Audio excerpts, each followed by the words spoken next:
আমার একটা হৃৎপিণ্ড, সেটাই আল্লাহ নিয়ে গেছে। পরশুদিন বলছে, বাবা আমার একটা বরখা কিনে দাও। আমার স্যান্ডেলটা দেখেন 3 বছর পুরাতন ছেঁড়া, কিন্তু আমি আমার স্যান্ডেলটা পাল্টাই না, সেলাই করে নেই। কিন্তু আমার বাচ্চাদেরকে আমি কষ্ট পেতে দেই না। শুধু একবার বলছে, বাবা লেচে খাবো। আমার মেয়ের মোবাইলে আমার নাম হলো 500 ছবি আছে। আমি এখনো সাহস পাইনি আমার মেয়ের একটা ছবি বের করে দেখতে। আমার সে সাহস নাই। আমি সে সাহস হারাই ফেলছি, কারণ ও আমার ছিল হৃৎপিণ্ড। ওর জীবনে এমন কোনো চাওয়া নাই যেটা আমি পূরণ করি নাই। পরশুদিন বলছে, বাবা আমার একটা বরখা কিনে দাও।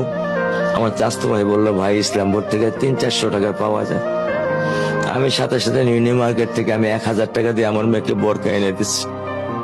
আমি দরিদ্র, ভাঙা বাসায় থাকি।